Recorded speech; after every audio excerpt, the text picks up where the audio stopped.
So we are going to make Khara Masala Gosht today, which is basically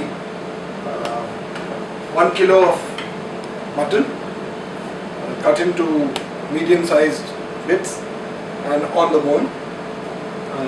Then we have medium sliced onions, about 1 kilo again, the same quantity as the meat. Then we have sliced ginger, about 50 grams, and garlic, also about 50 grams. Then we have the Khara Masala, which is pepper, about 2 teaspoons, about 2-3 inches bits of cinnamon, 4 or 5 bay leaves, 8 to 10 red chilies, about salt to taste, big elaichi and cloves. All of these, about 8 badi elaichi, about 8 green elaichi, about 10 or 12 cloves. The next step is that we put this all into a pressure cooker. We keep adding the onions. Finish putting in the onions, we drop in the Khara Masala.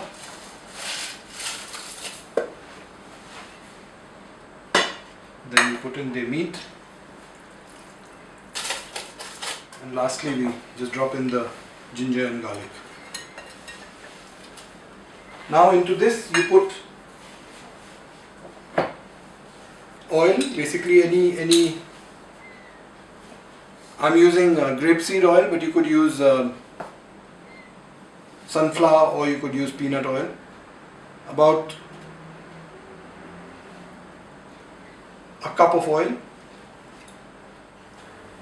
So then once the pressure cooker is closed, we put it on a high flame, and once it comes on pressure, we let it stay on pressure for 13 to 15 minutes, and then we take it off, reduce the pressure, and then put it into a Indian style patila, and then we cook it from there.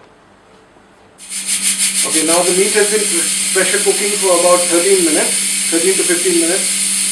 We turn the heat off, and then we take the pressure cooker and put it under running water.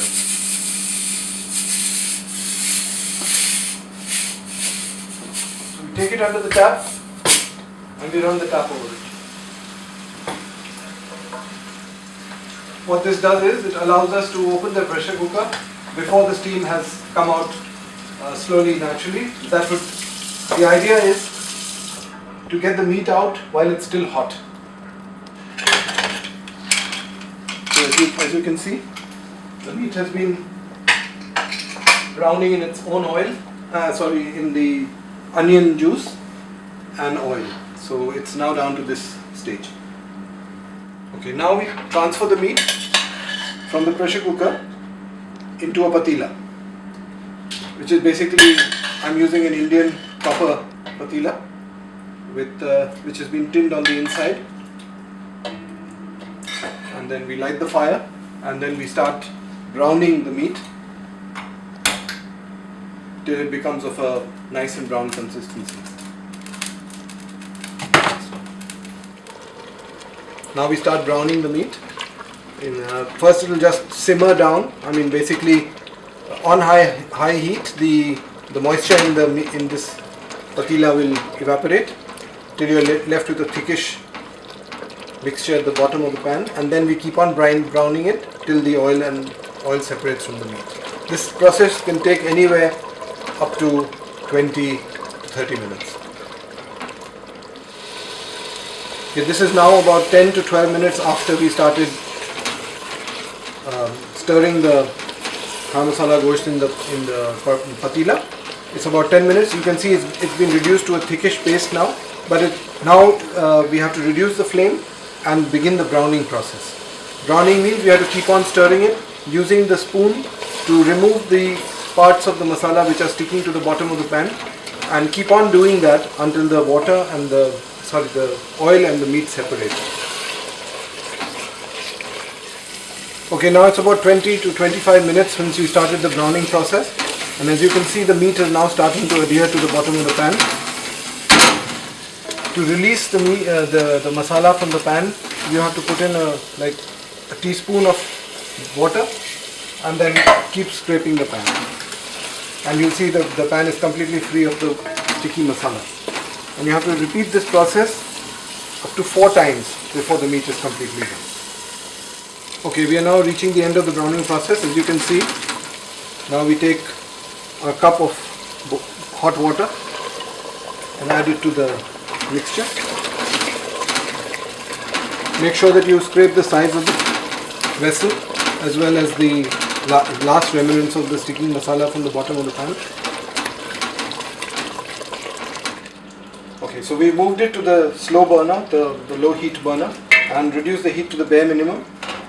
Just stir the meat around once and cover the pan and let it simmer for 15 minutes to half an hour, depending on how you prefer it. Okay, now the khara masala has been simmering for about 15 to 20 minutes and we have it, we're going to simmer it for about another 5 to 10 minutes. This is the time when we add 1 tablespoon of ghee into this. We just drop it into the middle and let it then mix on its own. So we take a tablespoon of ghee and we just drop it in the middle of the pan, of the pot.